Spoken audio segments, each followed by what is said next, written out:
Well, a federal judge is getting between the White House and social media companies. That justice has, for now, blocked the Biden administration from contacting big tech. This after Missouri Attorney General Republican Andrew Bailey sued. He claims the White House colluded with social media giants to censor posts. He told Fox News earlier today the suit is necessary to, he says, protect the virtual public square.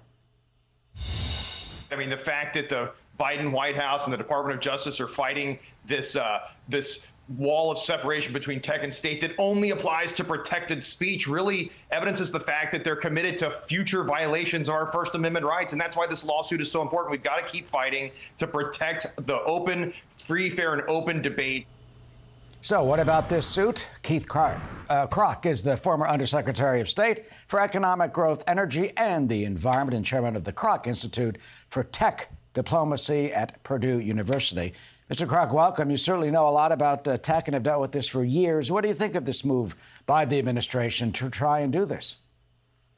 Well, Eric, at the Krach Institute, we believe that technology must advance freedom, and that includes freedom of speech. And that is sacrosanct. That's one of our founding principles. And that's what differentiates us from China, Russia, Iran, and others. At the same time, the administration says this could do irreparable harm.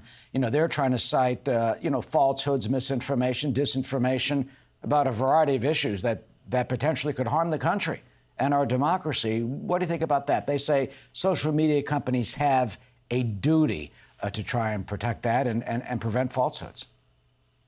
Well, I think that social media companies do have a responsibility, and I think it's fair the government expresses their opinion, but that and meets with them and expresses their concerns. But that is at the bottom line is protecting freedom of speech. That is one of that founding principles, and the danger lies with these authoritarian regimes when you have applications like TikTok that have been weaponized by the Chinese Communist Party. And you talk about TikTok, and there are others, and social media companies, as you know, do have restrictions, and if something violates their terms, they take that off the site. What is the? I think there's no comparison. Okay. When you compare TikTok to U.S. social media companies, if you look at TikTok, they can see every single keystroke that you make, and they feed that data, that information, back to the Chinese Communist Party, and it's actually has been used to prevent the First Amendment. Matter of fact, they've tracked journalists. I was just talking with journalists from the Financial Times, where they've tracked these guys down, try to intimidate them based on a non-complimentary story that they were going to write on China. Wow.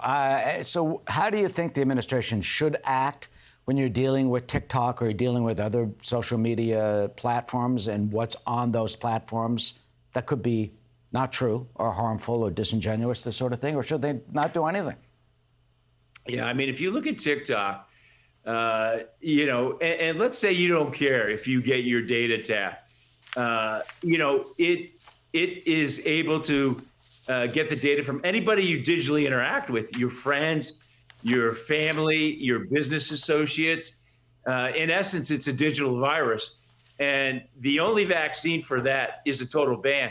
And that's why I testified in the state of Montana, where they banned it statewide. And I think already 37 states have banned it in their governments. Do you think that TikTok, you served in the Trump administration, do you think that TikTok should be banned federally or banned throughout the country? I think it should be banned federally and throughout the country.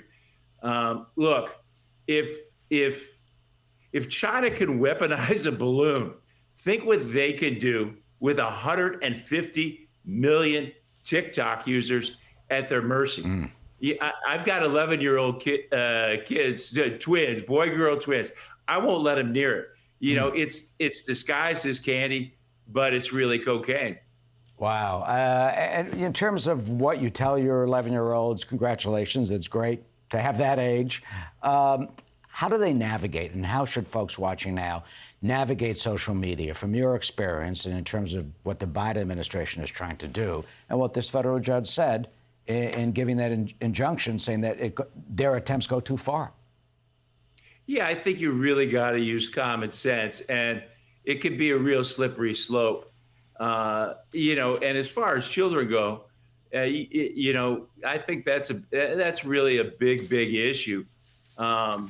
And that's one that, as a parent, there's a lot, these platforms have a lot of technological controls on it. And any parent's got to be educated on that or investigated or savvy enough to really take care of that situation, because it's scary. That algorithm that TikTok has is virtually addicting. And what's interesting, Eric, is that in China, they use that algorithm. They banned TikTok as we know it, but they use that algorithm for STEM education. Well, there's a lot here and a lot for our kids, especially when dealing with TikTok and how the administration is handling this. So we will continue. Ken Krach, who is the Krach Institute at Purdue University. Mr. Krach, thank you for joining us today. It's always a pleasure. Thank you, Eric.